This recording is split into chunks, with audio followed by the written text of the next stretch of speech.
पूर्व मंत्री व भाजपा के वरिष्ठ नेता कैलाश चावला से एक खास चुनावी चर्चा। दर्शकों नमस्कार।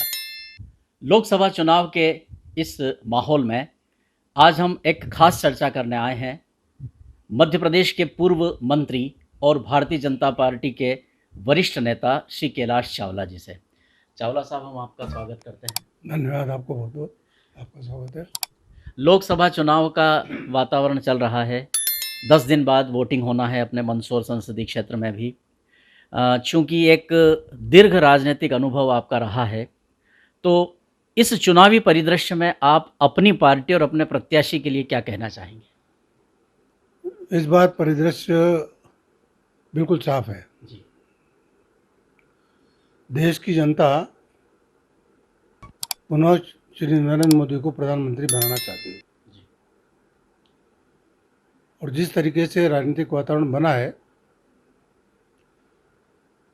तो स्पष्ट दिखलाई दे रहा है कि आशातीत नतीजे जरूर आएंगे। भारतीय जनता पार्टी 400 सीटें एनडीए प्राप्त करेगा।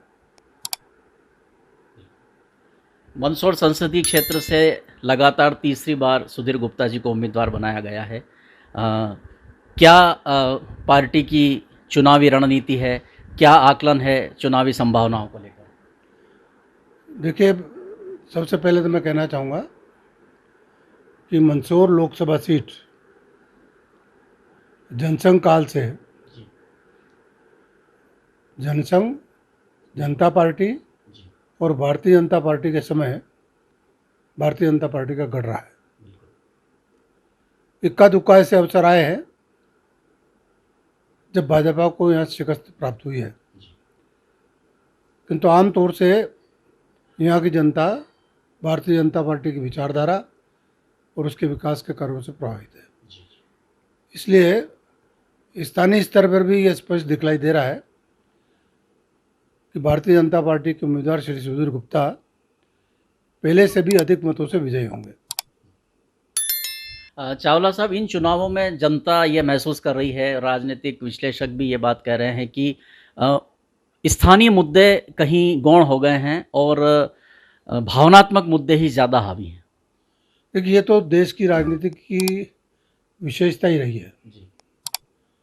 समय समय पर भावनात्मक मुद्दे आते हैं और जनता उनको कंसीडर भी करती है। कांग्रेस ने भी ऐसा बहुत बार किया है और जनता ने उसको स्वीकार भी किया है। मैं सोचता हूँ अभी जो राजनीति चल रही है उसमें भावनात्मक से ज़्यादा विकास के मुद्दे कार्य कर रहे हैं। मोदी जी ने अपने पिछले 2 कार्यकालों में जो देश में विकास के काम किए हैं, विश्व में देश को प्रतिष्ठा जो बढ़ाई है, उसके परिणाम स्वरूप लोग मोदी जी के विकास को पसंद कर रहे हैं। और ये कहना इस चुनाव में बहुत ज़्यादा मायने नहीं रखता कि भारतीय जनता पार्टी भावनात्मक मुद्दे पर काम कर रही है। आप देखेंगे कि हमने राम मंदिर बनाया, पर राम मंदिर इस चुनाव में कोई मुद्दा बनकर हम सामने नहीं ला रहे। हमने धारा 370 हटाई, हमने 3 तलाक दूर किया, हमने समान नागरिक संहिता की बात की, हमने चंद्रयान भेजा, हमने इंफ्रास्ट्रक्चर का डेवलपमेंट किया। ये सब बातें इस चुनाव में भारतीय जनता पार्टी की ओर से जनता के सामने लाई जा रही है और जनता खुद इस बात को महसूस भी कर रही है। ये केवल मंच के भाषण का विषय नहीं है, ज़मीनी स्तर पर भी जनता इस बात को महसूस कर रही है कि मोदी जी के कार्यकाल में और शिवराज जी के कार्यकाल में मध्य प्रदेश में जो समाज कल्याण के काम हुए हैं, जो किसानों के लिए, महिलाओं के लिए, मजदूरों के लिए, छात्रों के लिए जो काम हुए हैं, वो नीचे तक पहुँचे हैं और जनता उसको महसूस कर रही है और उसी आधार पर जनता पार्टी इस चुनाव में वापस मैदान में जा रही है। चावला साहब, हम आपसे ये पूछना चाहेंगे कि दो चरणों के जो चुनाव हुए हैं इनमें मतदान का प्रतिशत कम हुआ है, तो एक आम धारणा यह है कि मतदान का कम प्रतिशत भाजपा के लिए अनुकूल नहीं होता है। आप क्या कहना चाहेंगे एक अनुभवी राजनीतिज्ञ के रूप में? देखिए, इस बारे में बहुत चर्चाएं हो रही है जी और ये शायद एक अनोखी घटना देश के लोकतंत्र में दिखलाई दे रही है, जी क्योंकि हर बार मतदान प्रतिशत बढ़ाने के प्रयास राजनीतिक दल भी करते हैं, चुनाव आयोग भी करता है, मीडिया के माध्यम से भी होता है, पर पिछले दो चरणों में जो चुनाव में मत प्रतिशत कम हुआ है उसके बारे में हर दल का, हर नेता का अपना अपना विचार है। पर मेरा ऐसा मानना व्यक्तिगत रूप से है कि जब दलों में कंपटीशन की स्थिति होती है, जी जब जैसे क्रिकेट में दो टीमें समान रूप से मैदान में होती है जी कि दोनों टीमें बहुत अच्छी है, दोनों टीमें बहुत अच्छा खेलती है, तो दर्शकों में भी उत्साह रहता है, उनके समर्थकों में भी उत्साह रहता है। परंतु इस बार राजनीति में ये स्थिति बनी है कि विपक्ष में बिखराव है, जी विपक्ष में अविश्वास है और लोगों के मन में धारणा बन गई है मोदी जी जीतेंगे ही, वोट डालने जाएंगे या न जाएंगे इससे कोई फर्क नहीं पड़ता है। तो जब तक कंपटीशन सामने न दिखाई दे तब तक मतदाता को भी जोश नहीं आता है और उसका परिणाम यह है कि मत प्रतिशत कम हुआ है। जी पर इससे केवल बीजेपी को नुकसान हुआ है ऐसा मानना ठीक नहीं है, जी क्योंकि इसका एनालिसिस तो और डीप में जाके करना पड़ेगा कि कहाँ किस तरीके के वोट कम गिरे हैं। केवल एक आंकड़ा देखकर इसका अर्थ इस तरीके से विश्लेषण करना उचित नहीं होगा कि हम जानते हैं कि कहाँ किस पार्टी के समर्थक ज़्यादा हैं, कहाँ कौन किसको वोट देता है। तो चूँकि वो जहाँ वोटिंग हुआ है वहाँ के नीचे के वोटों का वर्गीकरण मुझे ज्ञात नहीं है, इसलिए उसके बारे में मैं अभी नहीं कह सकता। पर मेरा ऐसा मानना है कि भाजपा के वोटर ने भाजपा को वोट दिया है, इसलिए भाजपा की जीत तो सुनिश्चित है, क्योंकि कांग्रेस की जो स्थिति बनी है उससे कांग्रेस का ही मत गिरना है। इंडिया गठबंधन जो है उसमें फूट है, कहने को एक हैं पर अब ममता मान ही नहीं रही है, केजरीवाल मान ही नहीं रहे थे, वो अपने अपने क्षेत्रों में खुद अपने उम्मीदवार लड़ा रहे थे। आज तक जबकि दो चरण बीत चुके हैं और तीसरे चरण का चुनाव हो रहा है, तो इंडिया का कौन नेता प्रधानमंत्री का दावेदार होगा यही अभी तक क्लियर नहीं है। प्रियंका जी चुनाव लड़ेंगी कि नहीं लड़ेंगी, अमेठी से कौन लड़ेगा, रायबरेली से कौन लड़ेगा, सोनिया जी खुद चुनाव लड़कर राज्यसभा में चली गई हैं। तो इससे लोगों के मन में ये शंकाएं पैदा हो रही है कि कांग्रेस के नेता खुद मैदान छोड़ रहे हैं और जिस तरीके से कांग्रेस में भागदौड़ मची हुई है, आपाधापी मची हुई है, उससे जनता में और वहाँ के कांग्रेस के समर्थकों में निराशा है। अभी खजुराहो में हुआ, कल इंदौर में हुआ, कल रामनिवास जी रावत जो कांग्रेस के बहुत सक्रिय और जुझारू नेता थे वो कांग्रेस छोड़कर भाजपा का दामन थाप चुके हैं। कांग्रेस के नेतृत्व को तो नेतृत्व करना ही नहीं आ रहा है। चावला जी, इसमें मेरा एक काउंटर क्वेश्चन है। ऐसा भी कहा जा रहा है कि एक माहौल ऐसा बनाया जा रहा है, उम्मीदवारों को कहीं ना कहीं डराया जा रहा है। देखिए, इस बारे में मैं कहना चाहूँगा, जी केवल आप गौरव वल्लभ का एक वीडियो देख लीजिए। जी जी उन्होंने कहा मैं सनातन के लिए आया हूँ, मेरे खिलाफ कोई ईडी का केस नहीं है।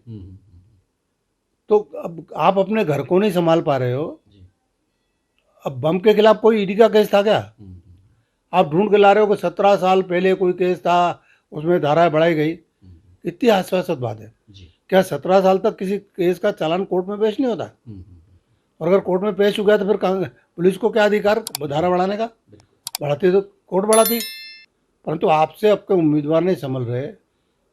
संजय शुक्ला जो चुनाव जीत चुके वो चले गए, सब तरफ तो अफरा तफरी मची हुई है। और उसका महत्व कारण ये है कि कांग्रेस का नेतृत्व जो है उसकी पकड़ समाप्त हो चुकी है, उस पर से नेताओं का विश्वास हट गया है।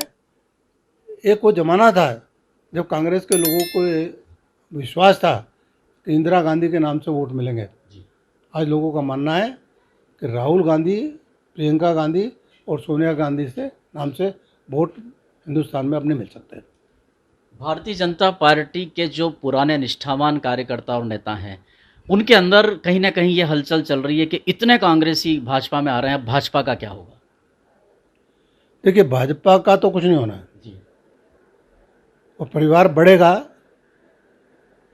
तो कहीं कहीं किसी की महत्वाकांक्षा है तो उसको थोड़ी बहुत पीड़ा हो सकती है। जी, पर भारतीय जनता पार्टी एक ऐसी पार्टी है जो नीचे से नीचे तक के कार्यकर्ता को अवसर देती है। आज से 5 साल पहले कोई कल्पना नहीं कर सकता था जी, कि मोहन यादव मध्य प्रदेश के मुख्यमंत्री होंगे। बिल्कुल। हमारे ज़िले के ही नेता हैं भाई जगदीश देवड़ा जी, जी, कोई कल्पना नहीं करता था कि वो प्रदेश के उप मुख्यमंत्री होंगे। बिल्कुल। ये तभी संभव हुआ है कि जब वो भारतीय जनता पार्टी में है। तो मैं हमारे कार्यकर्ताओं को भी आग्रह करना चाहूँगा, नेतृत्व पर भरोसा कीजिए, योग्यता के अनुसार, समय के अनुसार सबको आगे बढ़ने का अवसर पार्टी देती है। पार्टी तो ढूंढ ढूंढ कर लाती है।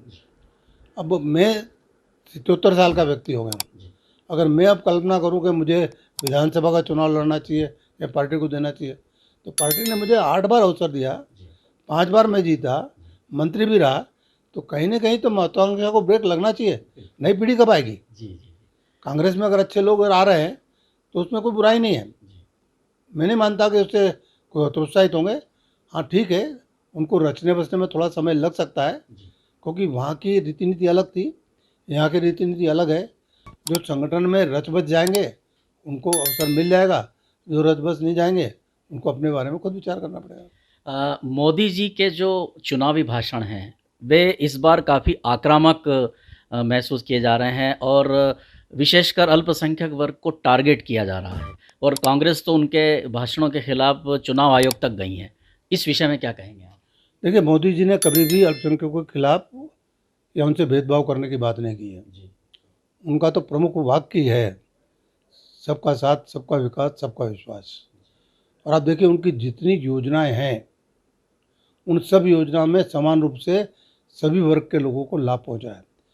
अगर अनाज फ्री दे रहे हैं तो वो सभी वर्ग के लोगों को दे रहे हैं, आवास दे रहे हैं तो सभी वर्ग के लोगों को दे रहे हैं, सम्मान निधि दे रहे हैं तो सभी वर्ग के लोगों को दे रहे हैं, तो सबको आगे बढ़ने का अवसर दे रहे हैं।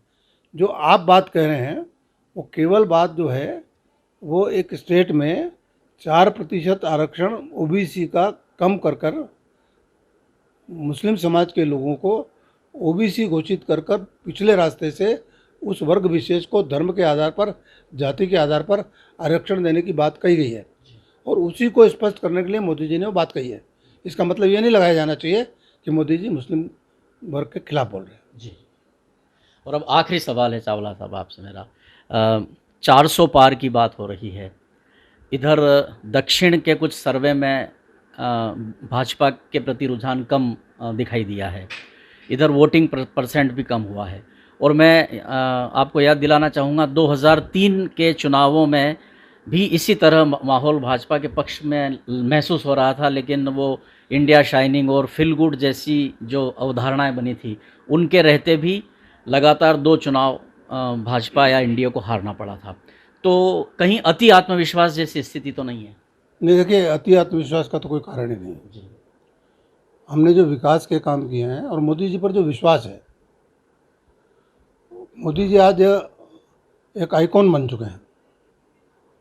और ये जो स्थिति देश की है, आज देश के सामने तो विकल्प ही दूसरा नहीं है। कांग्रेस तो कुल 272 सीट पर उम्मीदवार लड़ा रही है। जी, कांग्रेस पर क्षेत्रीय दल हावी हैं, क्षेत्रीय दल कांग्रेस को डिक्टेट कर रहे हैं जी, और कांग्रेस उनके सामने झुक रही है। तो आज वो शाइनिंग इंडिया जैसी बात जो थी वो नारा भी गलत नहीं था। उस समय भी अटल जी ने बहुत काम किए थे। जी, ठीक है, जनता ने जो निर्णय किया सबको सिरदार करना पड़ा।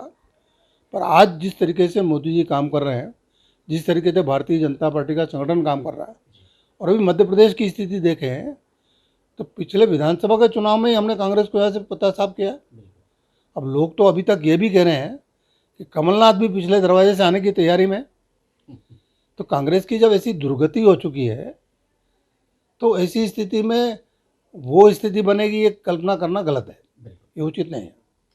तो दर्शकों, अभी हमने लोकसभा चुनाव के संदर्भ में एक खास चर्चा की मध्य प्रदेश के पूर्व मंत्री और मंदसौर क्षेत्र ही नहीं मालवांचल के वरिष्ठ भाजपा नेता श्री कैलाश चावला जी से। चावला साहब, आपने समय निकाला हमसे बातचीत की, बहुत बहुत धन्यवाद। बहुत बहुत धन्यवाद, आप पधारे।